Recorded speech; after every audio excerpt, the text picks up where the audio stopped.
When someone goes missing, the absence of a loved one has deep impacts on their families and friends. And when an unidentified body is found, their absence of an identity ripples through communities. It impacts the people who found them, the people working their case. And we hope there are people here who will keep looking for answers. In 1981, a woman is found in a ditch on a country road in Ohio and buried in a small cemetery under the name Jane Doe. This is her story and the story of all the people who carried her forward until she could be laid to rest with her name.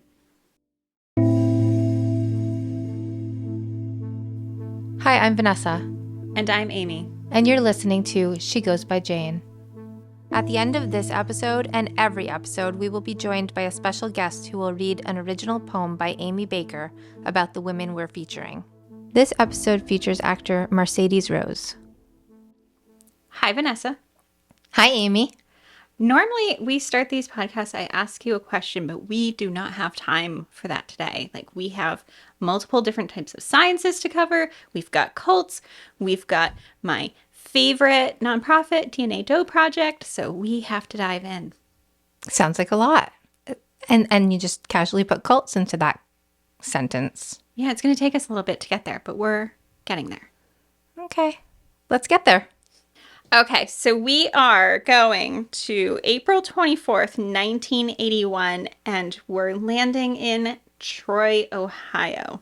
So 1981, Ohio. So Troy is a very small town, 20 miles north of Dayton, Ohio. It's like small town America. We're talking land of strawberry festivals. It sounds nice. Yeah, they even paint strawberries on the little roads. That is adorable. It's so cute. Okay, so maybe this sounds like a nice place. Troy, yes. I think. Yes. I guess if it's not, we'll hear from the people of Troy. If you're from Troy and it's not as pleasant as strawberries painted on sidewalks, let us know. So it's April 24th and it's a pretty chilly day. It's kind of the spring weather that we have here where one day's really warm and next day's really cold. April 24th is in the 40s. It's 20 degrees colder than the day before. I don't know why I'm talking so much about the weather. I'm fascinated. It's this chilly day, and Greg Bridenbaugh is on a mission. He is a lieutenant in the Ludlow Fire Department, and he is moving from his home on State Route 55 to a house on Greenlee Road. The drive isn't really that far. You take Route 55 to Greenlee, turn on Horseshoe Bend Road, and back onto Greenlee. So he's actually moving residents? Yes. Okay. Not moving a house or anything. Right. Yes. This place is pretty rural, and I'm guessing back in 1981, it's even more desolate. In fact, I think the place Greg is moving to might be the only house on this stretch of road. But that's what he's looking for, a quiet place in the country. And was it a quiet place in the country? I think as soon as you say, I want a quiet place in the country, it is not that. Right. And I've just gotten in the habit of not knowing where you're going with these stories sometimes. So I am just expecting anything at this point. Right. So Greg is accompanied by his two friends, two brothers named Neil and Mark Hoffman. And along the way, Greg is in the back of the trailer. I'm going to pause here because Greg, I don't know if you're listening, but man of the fire department, and I know that you should not be riding in the back of a trailer. So it was the trailer filled with his furniture? I don't know. And he's riding back there? He's riding back there. Okay, so it was just a little safety advice. Right. We don't do it. Don't do that. So along the way on Greenlee Road, not far from his new home, he sees some clothing, mostly what looks like a brown leather jacket in a ditch. So there's nothing around here. It's relatively flat. There's cornfields. There's very few trees. So I'm guessing that this is pretty visible as they go by. He doesn't do anything on that trip. It's quite a welcome to the neighborhood type situation here, I feel like we're going into. Yes. So on the way past again, it's a little after 10 in the morning, he sees it and he points it out to his friends, this coat, because this coat is a nice coat. And any good friend, Greg doesn't get out and check it himself. He has his friend Neil get out and look. Poor Neil. Poor Neil. So Neil gets out and says, "Oh my God, there's a woman in the coat." Okay, I felt like we were heading that way. Yes. This is a really horrible way to start your new home. Right. Yes. Yeah. It is, in fact, a woman, and she's on her side in a fetal position. And they're not really sure what's going on, but they think that she might be deceased. This is pre-cell phone days, so Greg, hasn't had a chance to set up the phone at his new place. And so he uses his radio to contact dispatch at the fire department and let them know what he's found. So authorities arrive and they discover that, in fact, the woman in the ditch has passed away. She has a visible wound to her forehead, and some initial thoughts are this might be like an accidental death. Her body is taken to the Montgomery County Coroner's Office in Dayton. And two things are happening here. One, she has no identification on her, so they're going to want to find out who she is. And two, they're looking to find out what happened to her. So at this point, do they think that maybe she was just hit by a car or something? Yeah, something like that. Okay. And so they start cataloging like kind of everything about her. She's wearing a very distinct poncho jacket. It's brown and it has fringe along the seams, and the inside is lined in like a purple fabric. She's also got on bell bottoms and a brown turtleneck sweater with orange pattern on the front, and she is wearing underwear, but she is without her socks and shoes. So that makes it less likely that she was like walking along the side of the road then and got hit by a car. Right. Presumably she could be barefoot, but her feet are clean. So that doesn't look like she was barefoot. No. And physically, she's pretty striking. She's a white woman with light brown eyes and freckles. She's got this long reddish brown hair that's tied into two braids. And she also has what's described as good hygiene. Like her teeth are in good condition, including her wisdom teeth. She has a porcelain crown on an incisor. And her clothing, there's like a cleanliness to her clothing and dental care, which indicates that she had like access to services and care. She does have some scars, one beneath her chin and one on her wrist and both arms and one ankle. It wasn't believed that any of these are self-harm scars. But really like the main detail that stands out is this like long reddish brown hair tied into these two braids. Why is that a main detail? It's like a really striking feature. And if you look at drawings and photos of her at the time, it really stands out. They are able to tell that she's had trauma to her head and neck, and that also she's been strangled. So this is no longer an accident possibility. She also has a lacerated liver. How does that happen? Livers are quite sturdy. They're like inside. Yeah. And they're sturdy. So how does... Yeah, so probably some like blunt force kind of trauma, I'm guessing. Okay. So she's not in good shape. No. They can also tell that she has not been sexually assaulted, and the assistant county coroner, Walter Meeker, says that he believes her body was placed in this ditch a good 36 to 40 hours before she was found. And because of the positioning of her body and what they saw on scene, there's a strong belief that she was killed elsewhere and then brought here. So she was put in the ditch already, passed away. Yes. So they know someone's harmed her, but that's kind of where things come to a halt. They run her post-mortem photo in the papers. They also run a sketch of her trying to find out who she might be. Is running a post-mortem photo something that people do often in papers? Because it just seems like that would be, it could be helpful, but it could also be very disturbing. Right. I think that happens less commonly today than it might have in the past. Okay. They get hundreds of calls, but none of those calls lead them in any direction to find out anything about her. The first premise is that she must be a local person, but it's not long after that the presumption is that she might be a hitchhiker from out of the area, particularly when no one locally starts to claim her. By summer, she hasn't been identified, and so she is buried in Troy's Riverside Cemetery, and some of the investigators on her case actually serve as her pallbearers. And because they don't know who she is, she's laid to rest with a stone that gives her name as Jane Doe. Is there a title that she goes by? Not at this moment, no. Okay. One of the earliest theories or connections they try to make is to what is known as the Redhead murders. And this was a series of murders that spanned from Pennsylvania down through Arkansas and Mississippi, in which red-headed women were murdered along highways between 1978 to 1992. Okay, so she fits that description then. Yes. Many of those women went unidentified for long periods of time, and there's a lot of debate about those murders. Are they committed by one redhead hating killer, or is it just pattern recognition? But in 1985, so 4 years after she was found, police state that they don't think that this Jane Doe is connected to those at all. And I'm not sure what specifically led them in that direction, but they decided not to pursue that line of thought. Okay, so right now we don't know. We're moving away from that theory. Yeah. So that was just a prominent theory at the time just because she is kind of in that geographic region, time frame, hair color, etc. But, what they do know is that she's been murdered, but without any idea of who she is or where she came from, finding her killer is like next to impossible. Right. And you said this is a pretty small town too, Right. and they just still don't know where she's from. So that would make it so much harder. Right. I mean, there have been cases of unidentified persons and their killers being like tried or convicted in their case, but in this case, they don't even know where to start with her.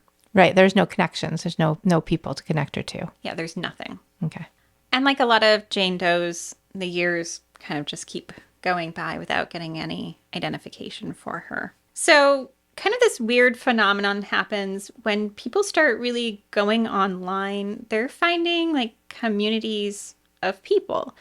And some of those communities are like people who are interested in solving cold cases and learning about them and discussing them. And so because of her distinct coat, those communities of online people who care about these kinds of cases give her the name Buckskin Doe. So how many years have passed now between, because they found her in 1981 and now we've popularized the internet to the point where people are actually like digging into some of these cold cases. So like we're a good like 20 years out. Okay. The other thing that happens is not only are they just interested in general cases, but they become really particularly interested in her story. And she is known as Buckskin Girl on these community forums and becomes one of the most popular Jane Does in the country. So what's making her story so interesting for these people online?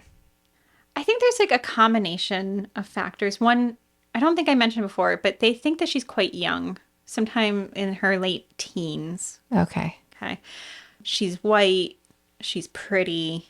At some point, like the Riverside Cemetery clerk says kind of like what we're all thinking, which is like she looks like Dorothy from Wizard of Oz with her hair in its braids. And that coat is like really so distinct and kind of out of place in like early 1980s fashion that it stands out. Right, because it's something, it sounds like she was just kind of like somebody from the 60s at that point, right? Yeah. So seeing this fashion in the 80s, I think people start wondering like why and who might she be? Where'd she get the coat? So all of this predates the creation of NamUs, the National Missing and Unidentified Persons System database, but her profile goes up on sites like the Doe Network, which started in 1999, and the Charlie Project, which started in 2004. And people who are trying to crowdsource community information about her go to places like Web Sleuth, where there are message boards that date back all the way to like 2005 discussing her case. And there are thousands of posts about her. Is it typical for some of these cases to be so popular among the people? Yeah, you'll see some cases just really get like a collective large amount of attention, and hers was one of them. There was even like a Facebook page made for her, and as of this year, there are currently 1,700 followers of her page. When NamUs comes on board, she gets a profile with them. In about 10 years or so, she has 227 exclusions listed for her. What are exclusions? So this is when either law enforcement or everyday people submit different missing persons reports and say, hey, is this her? And so as of 2018, she had 227 of those, which suggests that people were sending in various suggestions on a regular basis for her. So there are that many other young redheaded girls out missing that this could be? Not necessarily redheaded, right? But ideally, they kind of fit the profile, like that they have some attributes that, based on time and location and, physical features, they might match up with her. It's still scary to think that there's that many that they can be comparing her to Yeah. that are unsolved. Right. I mean, the reality is, of course, there's like thousands of missing women in the United States.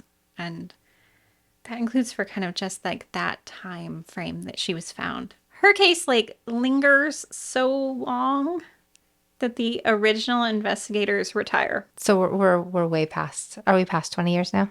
Yeah, I mean, a significant amount of time has passed. So we're in around 2016 Okay. because her case file gets passed to the desk of Stephen Hickey, who works for the Miami County Sheriff's Department. And he's so young that he wasn't even born yet when she went missing.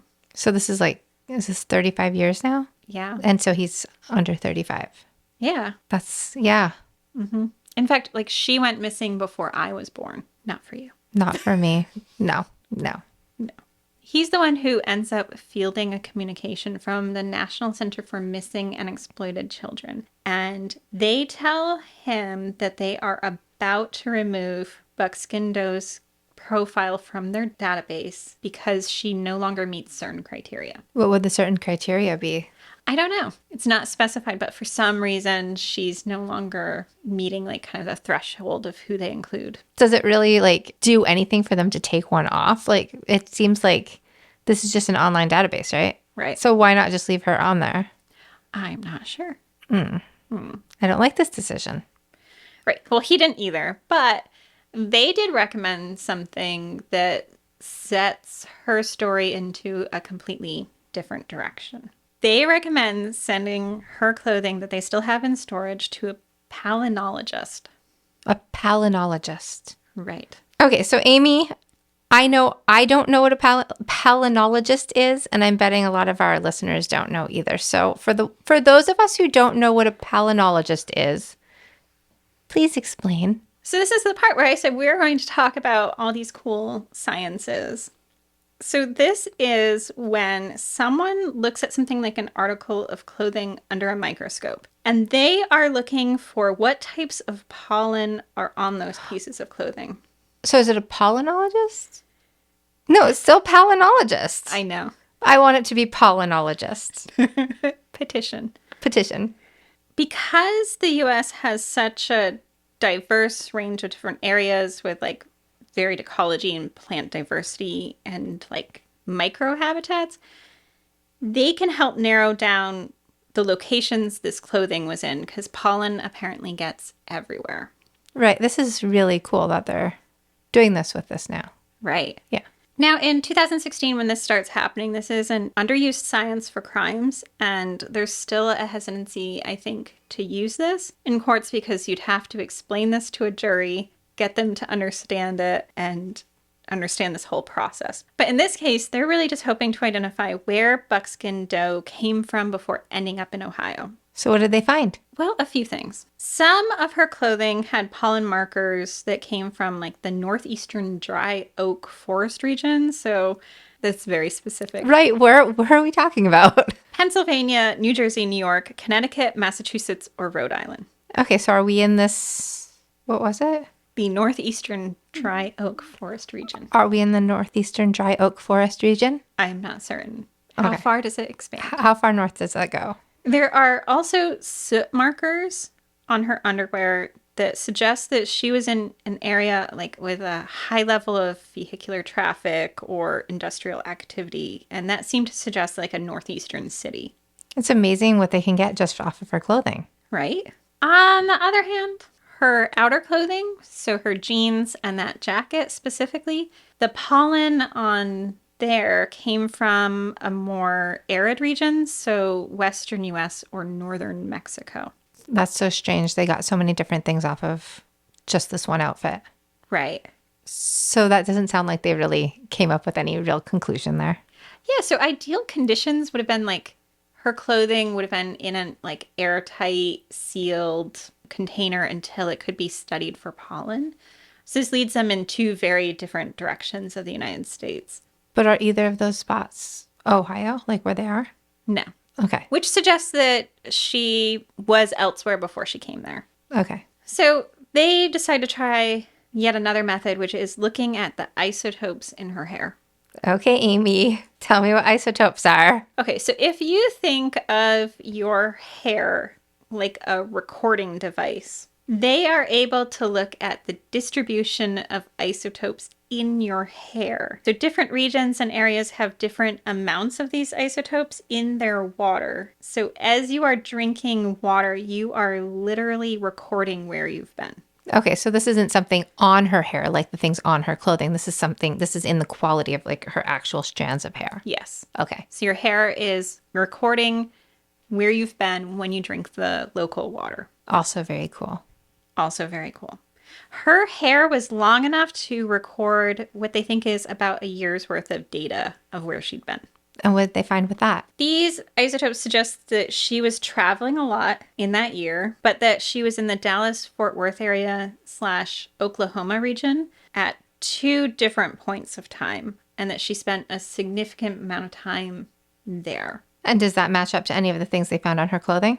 Well, so that would match up to the, The second southwest, spot, right? yeah, Yeah. pollen that was found. On both of the days, they think roughly about a 2-month period that she was in those locations. But one of that 2-month period was at the tips of her hair, which would have been cutting off some of the records. So she could have been there for longer. So I'm confused a little bit just because with the length of her hair, there's more than 1 year of growth. So if it's at the tip of her hair, wouldn't that be from like 5 years ago? They're estimating like she has like 1 year of hair growth. So now she was buried, right, Amy? Yes. So can we say that, do we think that they took these samples of hair before they buried her? I'm guessing so because there's not talk of exhuming her at all.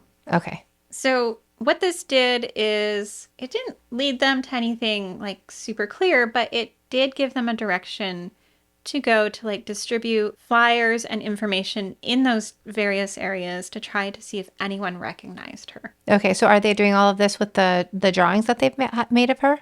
Yeah, so they've, she's got updated drawings, which is good because her original drawing it was hard to really imagine what she might have looked like. They're like, searching in these areas, just trying to put out there, like, do you know this girl?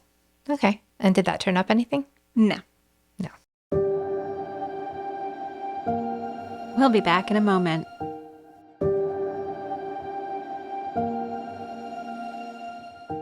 So we've done all of the science, but we haven't really come to any conclusions on anything yet. No, but I mean, it was a really good thought to follow those directions. And what it does, though, is because I think those investigators were invested in new sciences, that sets them up to meet Colleen Fitzpatrick and Margaret Press, who are the co-founders of the DNA Doe Project, which is a group of volunteer investigative genetic genealogists who basically use genealogy to solve crimes like this one. Definitely an essential when you're dealing with an unidentified person, I'm guessing. Right. And so their focus is on unidentified John and Jane Does. And I just love them so much. I know you do. The science behind what they do is pretty awesome. Like, honestly, to me, it is so much cooler than pollen or isotopes. Basically, since DNA testing has become more accessible with home kits like those from Ancestry and 23andMe,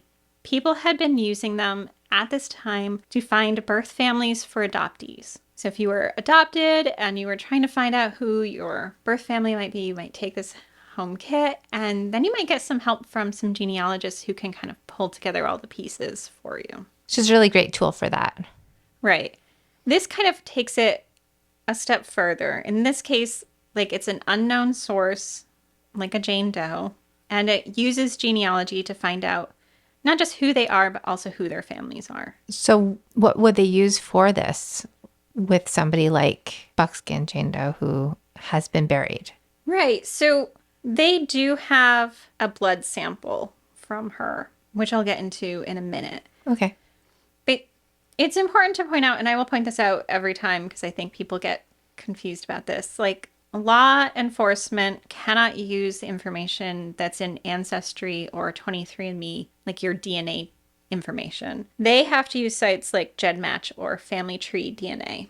Right. We've talked about GEDmatch before, right? Yes. And that's something that any of us who have done 23andMe or any of those genealogy things can actually go on and like volunteer our information. Right. And that's important because there are so many people who are users of Ancestry and 23andMe. I mean, Ancestry in 2019 had like 15 million users, and 23andMe had about 10 million. Meanwhile, only about 1 million people had uploaded their stuff to GEDmatch, and only about 2 million people had done it to Family Tree DNA. So there's huge numbers of people who've not thought about this or done this before. Well, maybe some people will now. If our listeners want to do that, it's gedmatch.com. Yeah, and Family Tree DNA. So investigators talked to the DNA Doe Project, and they agreed to take on Buckskin Girl as one of their cases. And her blood has, like I said, has been held in evidence, but it has been held unrefrigerated and in heparin, which is an anticoagulant. So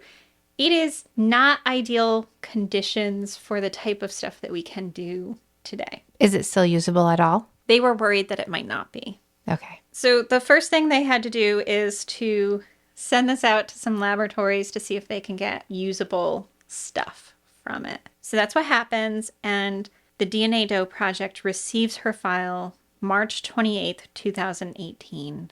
And this is the moment that they can upload it to GEDmatch. They had to wait for it to batch, which is basically when Buckskin Doe's DNA results get uploaded into GEDmatch and kind of meet with their database. At the time, this was taking about 12 hours. So, I can't imagine, getting this information and then having to wait, hours for results. But I mean, it's relatively little wait considering how long it's been since we've found Buckskin Jane Doe. Yeah, but I have no patience, so I just feel like I would just be staring at the screen nonstop, which I feel like is what the DNA Doe Project did because they watched the results come in real time.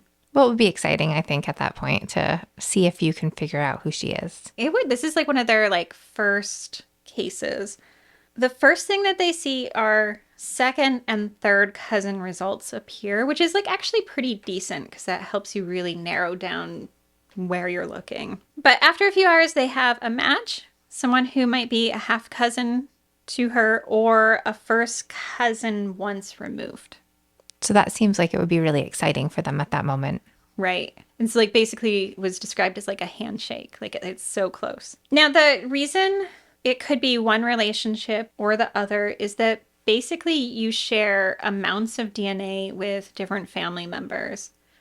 So with a parent, it's roughly 50%. But, you might have relationships with other people in which kind of the amount will overlap with one another. So for instance, when I got the results from my half aunt, the relationship could have been half aunt or first or second cousin because the amounts of DNA is kind of the same for those two different relationships. That's interesting, and I don't think it's something we normally think about.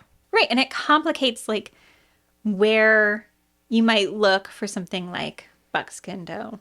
So the answer is not always just one relationship and then you're good. Sometimes you might have to look at different possibilities. It makes sense. So while they can't search Ancestry for DNA files, one of the things that they can do is look at publicly available trees. And if there wasn't any, they would have had to start building her family tree from scratch. Fortunately, the same person who uploaded their DNA to GEDmatch also uploaded a family tree to Ancestry. So this person's doing a lot of the work for us at this point. Yes. Thank goodness. Yes. They started working on that tree using the assumption first that she's a half cousin. And that didn't pan out at all. They couldn't see how she might fit in that case. So they switched and they started assuming that person was a first cousin once removed. And there she was. So did they find her name right on that family tree? They did. So who is she? Her name is Marcia Lenore King. And she was listed in that family tree as missing and presumed dead. Did they say how old she was? So Marcia was born in 1959, which would have made her 21 at the time of her death. So she was a little older than we thought. Yeah. So there was this assumption that she was in her late teens, and she's a little bit older than that.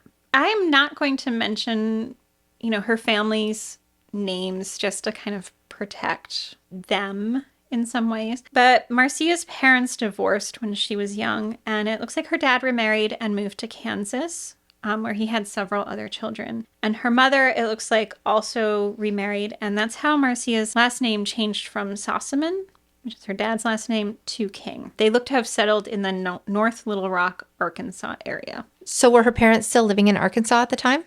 So her mom seems to have stayed in Arkansas. Her dad was in Kansas, and he passed away a few months before she was identified. Okay. Did they get any other information on her besides her name and where she was born? Well, we do know a little bit about her, but a lot of it is, the family has really wanted some privacy surrounding this. So we know she was described a lot as friendly and kind.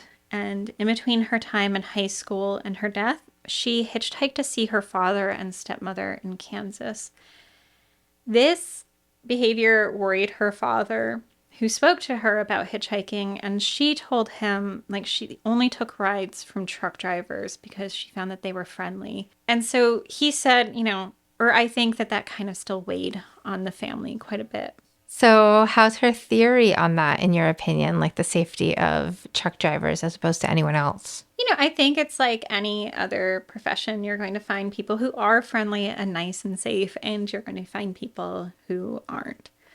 I'm thankful to that point that her experience had been positive, but also her dad, that's that sends alarm bells off for me. Well, right. It's such a hard thing to generalize because from person to person, that safety level varies so much. Right. So she leaves them in Kansas and she went to go see other family members in Illinois. It seems like she was just kind of traveling around a little bit. Her cousin there said that she was really nice, but she seemed like something heavy was weighing on her. And while I don't know what mental illness she was diagnosed with, I do know that she had a diagnosis and was prescribed medication, and she hated taking that medication. And so she stopped. She went back to Kansas to see her dad and her stepmom again, and they said that they were happy to provide a place for her, but that their condition was that she get back on her medication. And that didn't sit well with her. And so she left again. And I think at the time, mental illness wasn't as talked about. Right. Mental illness was not. Even now, it's not. And honestly, sometimes the medications that you're given have so many side effects and complications that... Right. For one person, the medication can be amazing, but then for another person, the medication can make things worse. So this was obviously something she didn't want to do. But from there, kind of her presence gets a little spotty. And so in early 1981, so the year that she ends up being murdered, she was in Pittsburgh at some point, which explains that northeastern pollen industrial situation. There, she had fallen into something that is called the Way International, and she was staying with some of their believers. Is this where the cult comes in? This is definitely time for the cult. So not too much has been publicized about the Way International, except in 1981, the year she is murdered, there was a Washington Post piece that was written about them. And it's one of the few that still exists. The Way International still exists today? Yes. And also is minimally talked about. But in 1981, it was described as the second largest cult in America after Scientology. And they had an estimated 40,000 members. U.S. wide? U.S. and international. Okay, so worldwide we have 40,000 members. It is considered a fundamental Christian sect, and they believed in things like faith healing, speaking in tongues. In fact, their members were taught how to speak in tongues. They had some survivalist leanings as well. But then they also believed in, some more extremist and some problematic things on top of that. They believed in book burnings of all texts that were not produced by the Way, and also were Holocaust deniers. Okay, I feel like we're dealing with a lot of that right now in just regular non-cult world. It's true. It's sad. The Way. They banned basically all books. So were there any books the Way approved of? Just the ones that they produce. Well, that sounds both alarming and dangerous. Right. Not a direction. I thought this was going to go. No, not the right direction. One of the things that the Way did in order to get up to, being the second largest cult and with 40,000 estimated members was that they targeted young people, and we see this over and over with kind of cult behavior. And they targeted young people who were particularly looking for community connections. They heavily used college campuses to do this. So they often had like young members reach out to like new friends on campus and invite them to like group sessions. And then, next thing you know, you're in a cult. That's how it happens. Next thing you know. Next thing you know, you're in a cult. Okay. There is some discussion on message boards now about people's experience with the Way back all the way in the like 70s, 80s, 90s. The Way has been around since the 1940s. Okay, wow. So they're firmly established. Right. Some of those members there mention that people would become kind of like missionaries for the Way and be headquartered or sent to different cities in order to like get new members in new locations. There's also some mention that like they were encouraged to hitchhike to spread the word. So I don't know how much of this or if this is what Marcia was doing as she was traveling around in various locations, but it kind of feels fitting and maybe appealing for someone like her who liked to kind of move around. So they encourage them to hitchhike. Is this like a low budget situation? Well, it's, grassroots culting. Okay. So we're thrifty culting. Or thrifty culting. I mean, they had to save money so that the founder could have his own personal jet. Nice. In the weeks leading up to her murder, we know that Marcia was not in Pittsburgh, but that she had gone back to Arkansas at some point. Way members were encouraged to kind of cut ties with non-believers, which is another cult tactic. But they could go home for like things like funerals. So I'm not sure why she went back home, but she did go back there.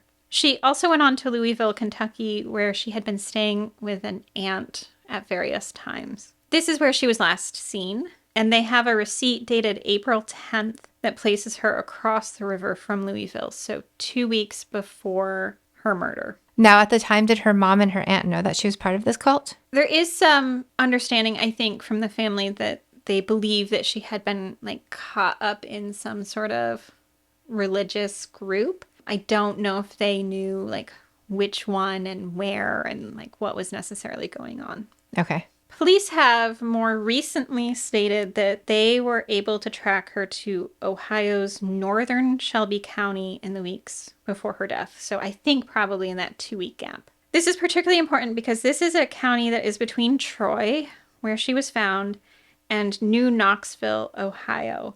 New Knoxville, Ohio is the center of the Way International. Is that the hub, like the headquarters? It is the hub, the headquarters. That is where the founder lived. And that town borders Shelby County. So this county is like between the Way International's headquarters and where she was found murdered. Now, Marcia was never reported missing, which her family took a lot of heat for online. So they had been missing her for 37 years. So this story spans like a really long time period. And they suddenly get a call from investigators in Ohio telling them that their loved one is dead and that she had been a Jane Doe. And so suddenly they're trying to find out information and they're stumbling on these thousands of message board posts about her, this like Facebook page about her. And that had to be incredibly disorientating. And also like these are people who spent years trying to figure out who she was. And so I think there was some kind of like possessiveness about her and what happened to her. At this point, those people online are probably so invested that they feel protective of her. And so those questions come up, like why, if you think it's unsafe that she is hitchhiking, you think it's unsafe that she's in this religious group, yet you're not reporting her missing when you don't hear from her. So I can see how the people in that group might have that like need to question that. Right. And I think, not to have to defend the family because we're not, even people who cared about her all those years, we're not privy to all the information about what was happening. But I think I want to make like perfectly clear, not that I have to defend them or the family should have to defend themselves, but they had tried to report her missing. But you're trying to report someone missing who is an adult and who is not missing under like mysterious circumstances or threatening circumstances. And so the police at the time like did not take them seriously, would not file a report, and so they were unable to do that. And do you think that really comes down to it being victims of the times? Like now, I don't think it would have been approached the same way.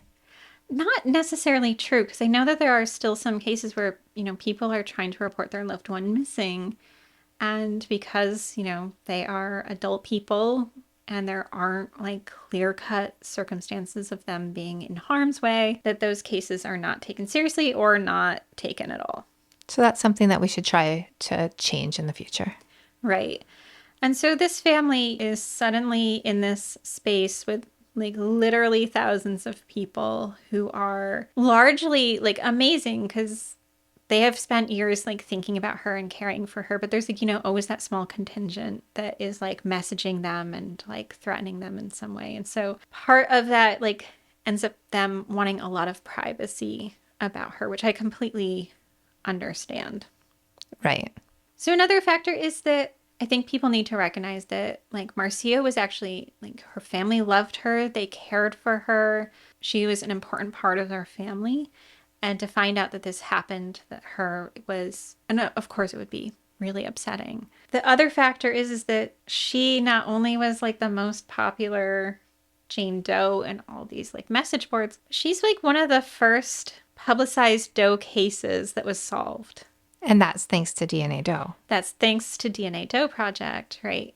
But that also means that suddenly they were in this like media spotlight. So trying to reconcile what happened to their loved one at the same time, like I can't imagine. I can't, no. In 2018, her living family members who are able to travel came to pay respects to Marcia and to replace the headstone at Riverside Cemetery with one that says her name. And her siblings' names are listed on the back. Her mother wanted to keep her there because she felt that this has been Marcia's resting place for so long that this just seems fitting that she stayed there. Also, it was felt like the town of Troy had taken care of her for so long that this feels like particularly fitting. Like there are people who still go and they mark now her birthday. They mark the day that she was found. So it's like really quite beautiful, and I completely understand like that this was like a really generous and touching choice to leave her in the care of the people of Troy. Right. At this time, it's just the best thing for her. Right. So do we know what happened to her? So, police are still investigating that line of thought, like what might have happened to her. There is still an investigation happening to determine who might have done this. There have long been theories. So one of the main theories is that like maybe a truck driver placed her there, and that predates her identification. And now hearing that she often hitchhiked with truck drivers, like that seems a bit fitting to me. On the other hand, particularly in the message boards, you'll see people like wondering if she was actually a victim of domestic violence. And that's largely because her clothing was clean, her feet were clean, her shoes weren't there. Like, was she at a house or residence when she was murdered? There's also like the like cult angle. Could it have been someone from that group? Who knows? But I'm hoping that they're able to use science to identify who might have done this. Now we are going to listen to Amy's poem, Prime, read by Mercedes Rose. Mercedes Rose was born to be a performer and does it all. She has appeared in feature films like What the Bleep Do We Know and the Trained Master series, and on network television shows such as Portlandia and Leverage.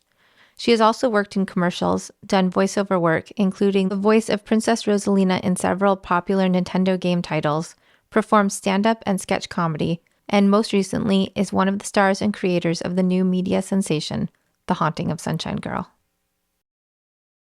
Prime.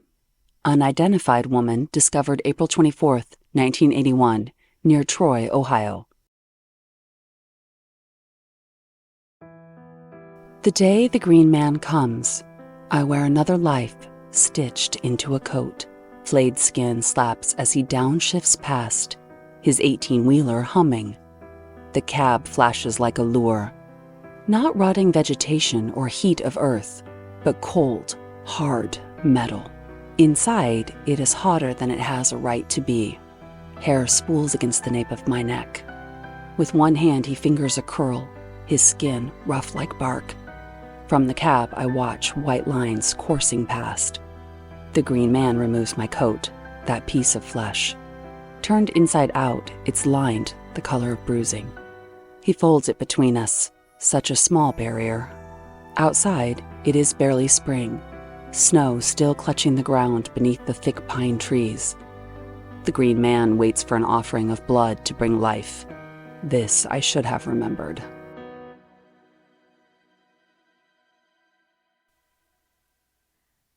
For more information about our show or to check out other shows on the network, please visit evergreenpodcast.com.